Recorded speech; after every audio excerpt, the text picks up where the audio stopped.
Dark Souls is an action role-playing game. It's the first game in the Dark Souls trilogy, and the second game in the soul-borne series. Now, the soul-borne series are known to be very revolutionary, so I thought we would take a look at what exactly makes them that way. Although, I'm mainly going to be referencing the Dark Souls trilogy. So just in case you haven't played the Souls games, I'm going to do a quick rundown.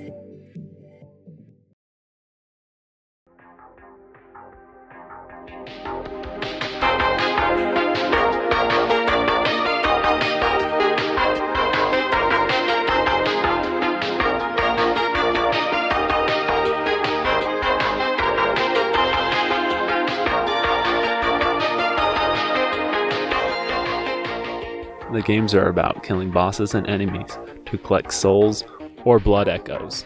These things are then used to level up, buy armor, weapons, and other things. And the main focus of the game is just to kill a certain boss. Now, so far, this sounds like a pretty standard game, but this is where the revolutionary ideas start to come into play. Before Demon Souls was released, developers were too afraid to let the player die because they thought if you died in the game, you died in real life. But this isn't always true. Now, FromSoft only discovered this because the US military had them develop a game to help toughen up soldiers so that they would be better prepared to deal with the stresses of combat. When they were first testing the program, people would have to be hospitalized for days after dying in the game, but they were eventually able to perfect it. But it was still too much for the general public to handle, so they had to tone it down even more so for the first game in the Souls series, Demon Souls. Now this leads us into the next idea that these games introduced.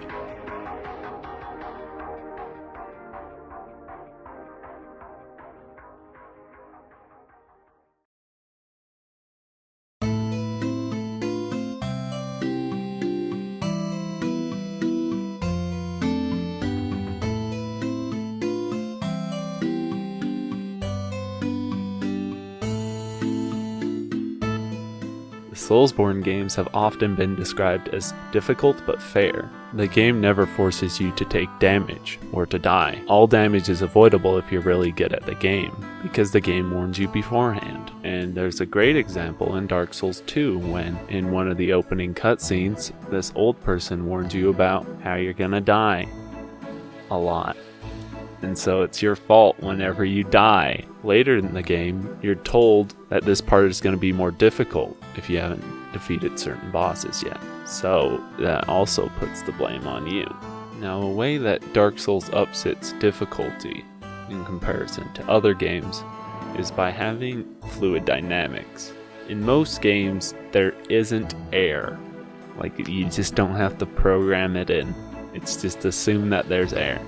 Unless maybe it's like an aviation game or a space game or a game underwater or something, but not usually in action games. Alright, so where am I going with this? Well, in Dark Souls, sometimes it looks like an enemy or a boss's attack didn't hit you, and it might be true that the weapon or their body didn't hit you, but you were actually hit by the air that has been displaced by the movement of their weapon or body.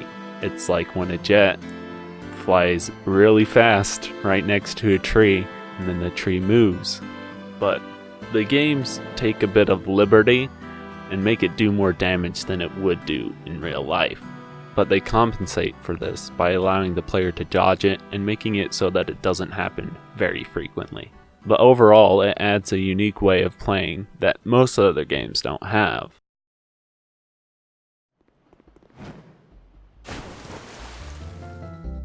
The Soulsborne games are very well known for the way that they do their storytelling.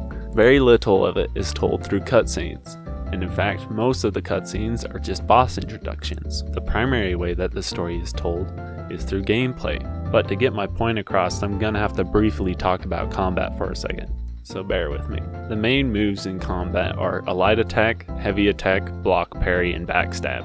And all of these moves take stamina, which is another thing that these games do that is kind of revolutionary. Now, that's beside the point for now. I want to focus on the backstab because not a lot of games have it, and in fact, some people don't think that it should be in these games at all because it's so overpowered, but I think it adds to the overall narrative.